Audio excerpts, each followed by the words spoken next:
Good morning, everyone. Welcome to our St. Lawrence's online sermon. My name's Steve. I'm the vicar here at St. Lawrence's Biddulph. I just want to start today by reading our Bible reading, which is from the book of Matthew, chapter 11, verses 16 to 19 and 25 to 30. Just to give you a little bit of a context of where we pick up the reading in this chapter. Jesus has just been speaking to some of John the Baptist's disciples, and John the Baptist is now in prison. So this is Jesus speaking. To what can I compare this generation? They are like children sitting in the marketplaces and calling out to others.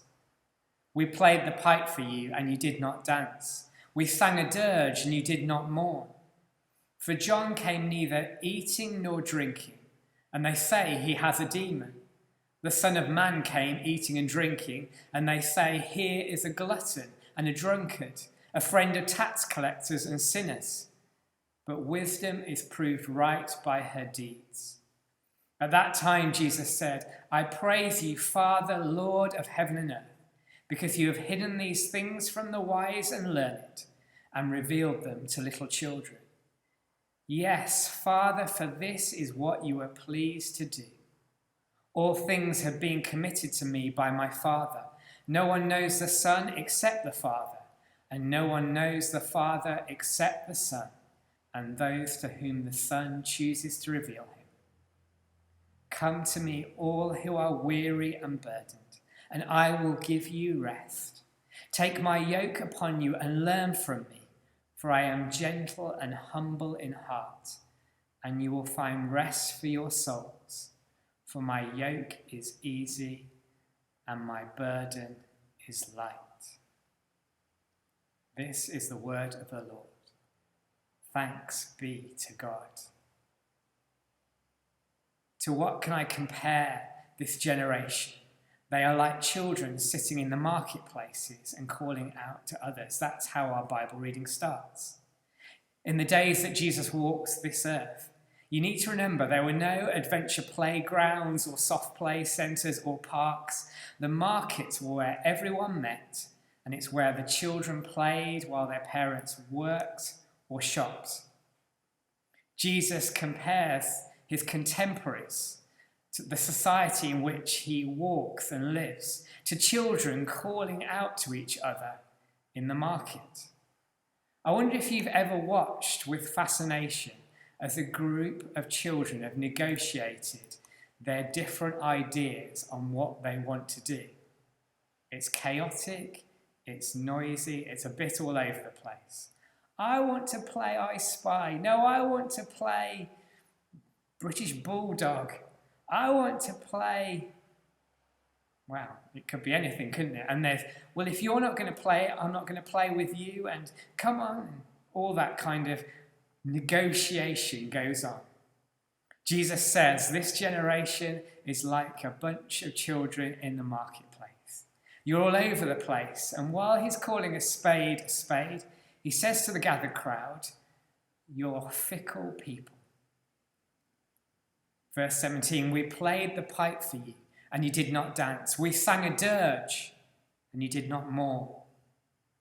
I wonder if you've ever had a friendship where it feels like whatever you do, you can't get things right.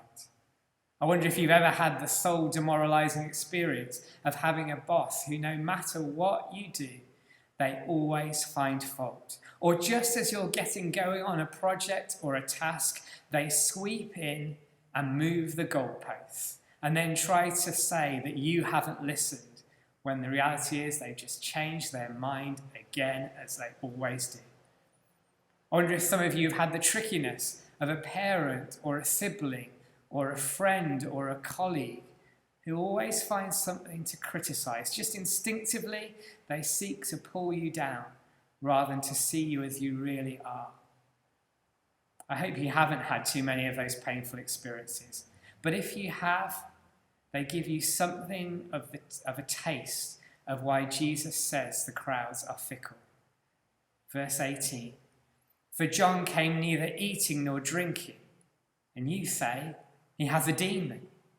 The Son of Man came eating and drinking, And you say, here is a glutton and a drunkard, a friend of tax collectors and sinners.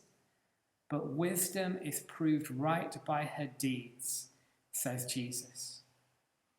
Jesus points out that when his cousin John the Baptist began his ministry of preparing the way for Jesus, people criticized him for his simple lifestyle.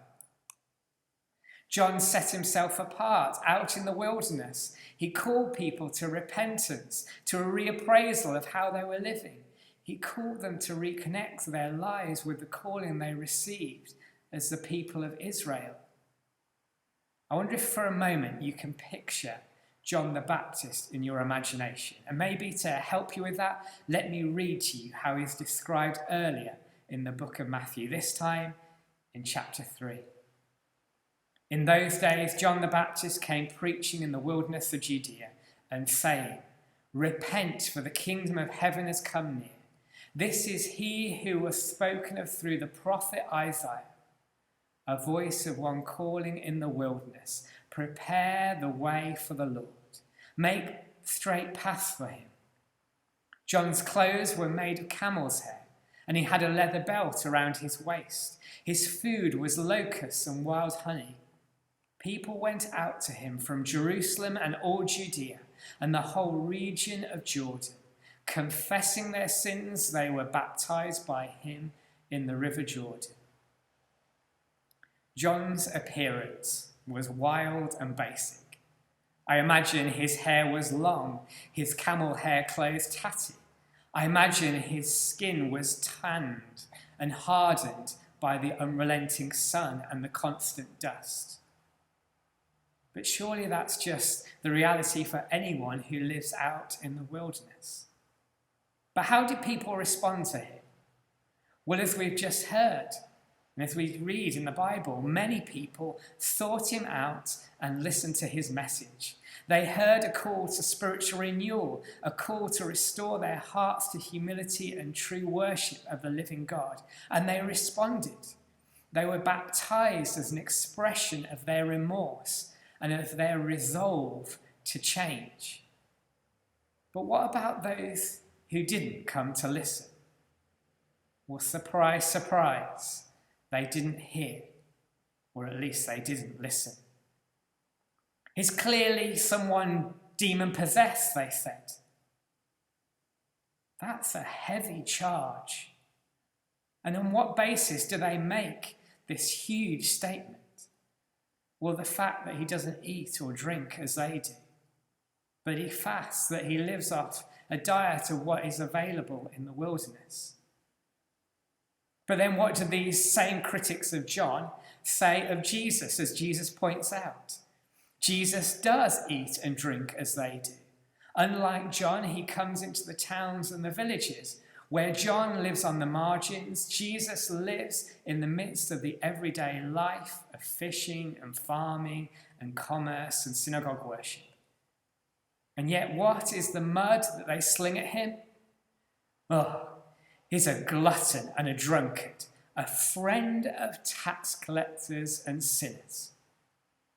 They pull down John for his austere, remote lifestyle.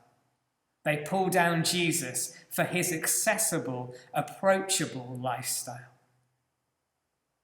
Note that they don't attack the message of either John or Jesus. They smear their reputations. He's a demon. He's a drunkard. He's a glutton. He's a friend of tax collectors. Let me remind you of John's message. John's message was, you need to sort yourselves out. You're on the wrong track. You need to reconnect with your true purpose as worshippers. If you wish, there's plenty to attack in that. You'd be wrong, but you could argue with John. But they don't argue with the message. They attack his appearance and his lifestyle. And what of Jesus? They attack him for mixing with tax collectors and sinners. But again, they don't criticize his message.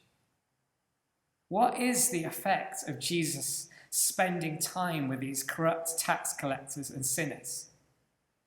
The honest answer is they change. Zacchaeus, the tax collector, completely renounces his old lifestyle. He commits to giving half he owns to the poor, and he commits to repaying everyone he has wronged and ripped off and cheated 4 times over. That's what happens when Jesus hangs out with tax collectors and sinners. They change. Jesus' message picks up where John left off. He calls everyone to spiritual renewal, to a realigning of their lives with what is right and true and honest and fair. But he offers so much more. He offers the way for these changes to not be just temporary good intentions, but to be permanent. He changes lives. He offers himself as the answer to the eternal question of how can you restore the perfect condition of the human heart. He offers himself as the answer to all the insurmountable problems that humanity and creation face. What does Jesus offer? He offers soul rest. As his critics know, Jesus changes lives, but all they choose to see is someone who mixes with the wrong people. How would you respond if you were Jesus? Well, let's look closely at how Jesus responds. As we've just heard, he calls his critics out for what they say. But he doesn't get embroiled in a pointless argument with people who don't want to see and don't want to listen. When you put yourself in Jesus' shoes, how did you think you would react? If you're like me, you'd have been a bit more argumentative. There's a great wisdom for us to see in Jesus' actions here. He doesn't ignore the unjust criticism. He challenges it. He names it for what it is. But he doesn't allow it to distract him from what really matters. So what does Jesus say next in our reading? Well, we turn to verse 25.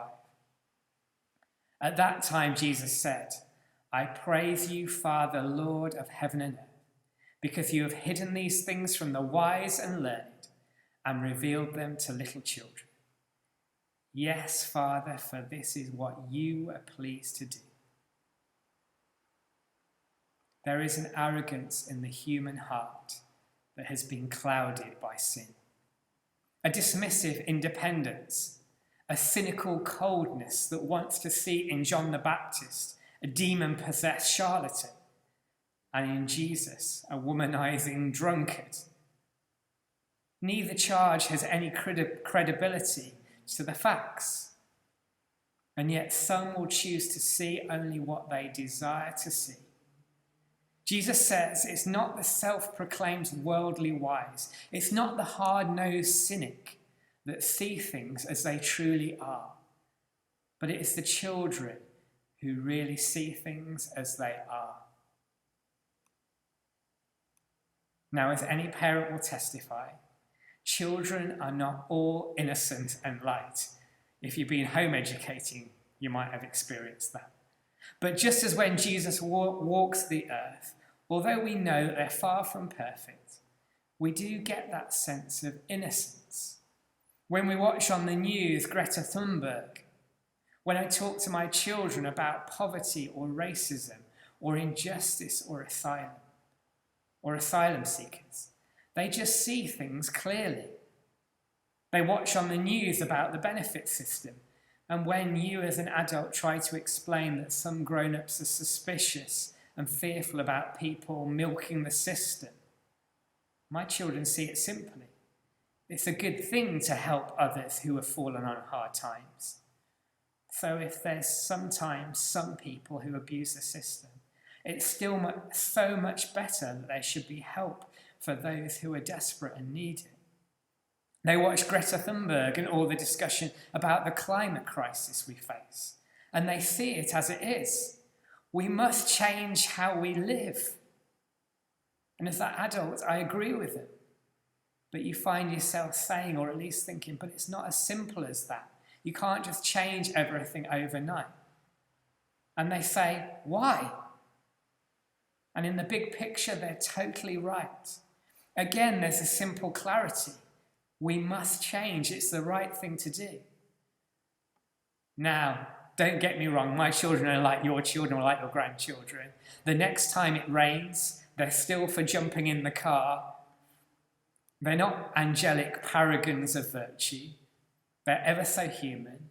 But in their childishness, in their nature, there is an innocence, an idealism, and a clarity. We live in a world in which we grow up to acquire wisdom. We live in a world in which to acquire that wisdom is seen to be to acquire a healthy dose of skepticism and cynicism.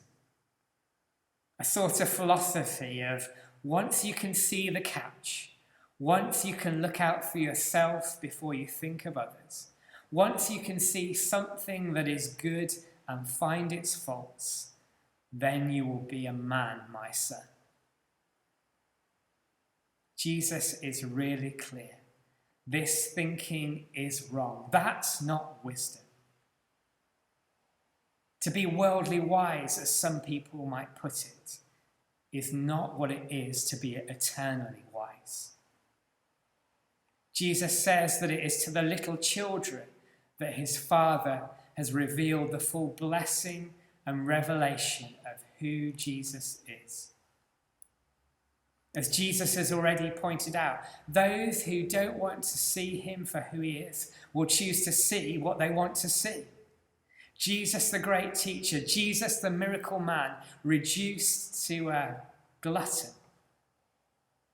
a drunkard. Last week, Paul encouraged us in our sermon for last week to spend time praying about what God might be asking us to let go of in these extraordinary times that we find ourselves in.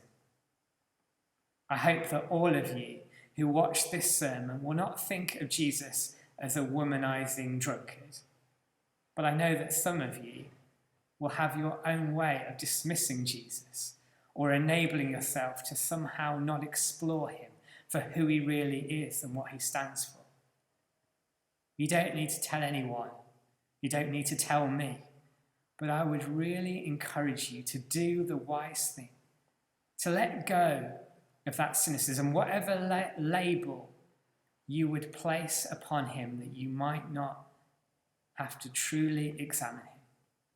I'd encourage you to pick up a Bible and to start reading at Matthew's Gospel at the start and to be open to who Jesus really is. But secondly, I know that many of you who will be watching this sermon will have a living relationship with Jesus. You've put your faith and trust in him. You've experienced the first fruits of his healing and restoration and empowering in your life. But still you might have baggage. You might still be influenced by this worldly wise world of cynicism we live in. So here are a few questions. Where do you find yourself worrying and stressing in life? Where do you know God can do anything, but there's a but in your life? There's that little voice that says, but he can't do that. What are the issues in the world where you despair?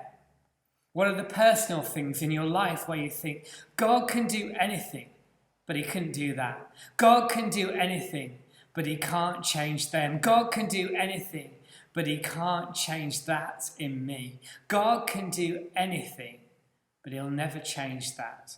God can do anything, but I'll never be free of that. I want to encourage you this day to let go of those limits that you are putting upon God's grace and love in your life. Jesus says it's the little children, those who say yes, those who simply trust and believe that God reveals himself to. So this Sunday's encouragement is for us to let go of worldly cynicism. And what should we pick up in its place? Well, let's look again at what Jesus says to us in this Bible reading. This time let's look at verse 27. All things have been committed to me by my Father. No one knows the Son except the Father, and no one knows the Father except the Son, and those to whom the Son chooses to reveal him. Come to me, all who are weary and burdened, and I will give you rest. Take my yoke upon you and learn from me, for I am gentle and humble in heart, and you will find rest for your souls. For my yoke is easy and my burden is light. We pick up a yoke.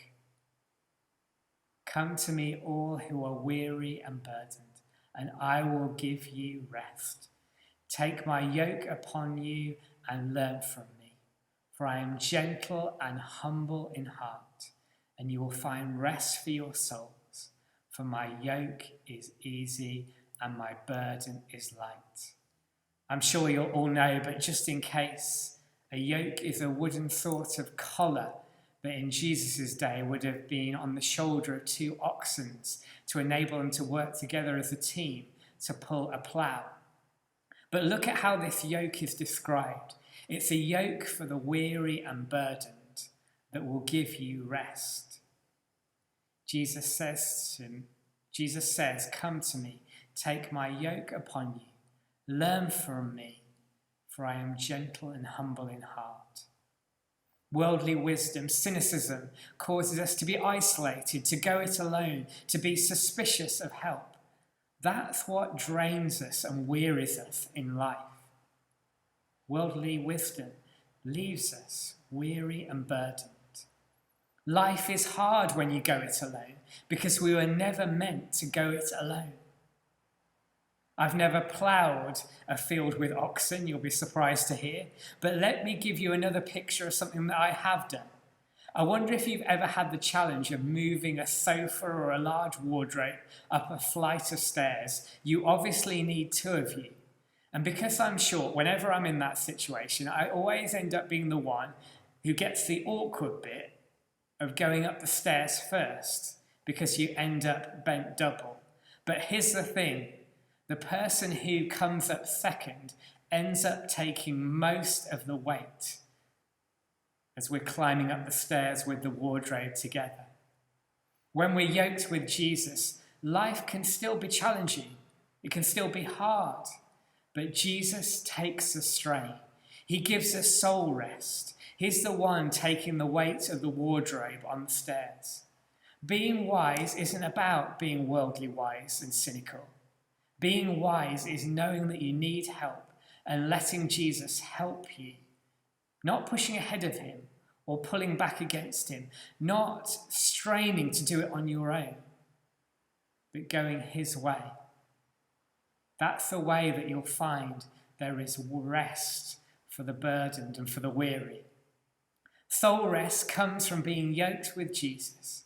And for those of you who've already made a decision to put your faith in Jesus and you know that you're yoked to him, here's the reminder. Oxen were yoked in a team, but always had a wiser, older, more experienced, stronger oxen who was paired with a younger, weaker, inexperienced oxen. Jesus tells us what kind of oxen he is. He tells us that he is gentle, that he is humble, but he's the senior partner. Our challenge is to trust him, to take our lead from him, and to let him take the strain with us. If we rush ahead of him, if we pull ahead of him, we will become weary and burdened. If we drag against him, we will be burdened and will become weary. If we pull in our own direction rather than going with him, again, we will be burdened and weary. But if we walk with him, if we allow him to lead us, and if we allow him to take the strain in our lives, we will find his yoke is just as he says it is, that it is easy and his burden is light. So this week, I want us to let go of worldly wise cynicism, to replace our yeah buts, our reservations, with putting no limits on God. And as we let go of that cynicism, as we let go of that independence that we've been taught is wise, we'll find that true wisdom is found in replacing it with faith, with humility, and with trust. I want each one of us to pick up Jesus' yoke and to yoke ourselves to him. And as we do that, to not pull ahead of him, to not drag against him, to not pull in a different direction, but to take our lead from him. For in that we will find rest for our souls. We will find peace, and we will find that we're not weary, that we're not burdened, but that we are blessed. That is a wonderful gift to receive from Jesus.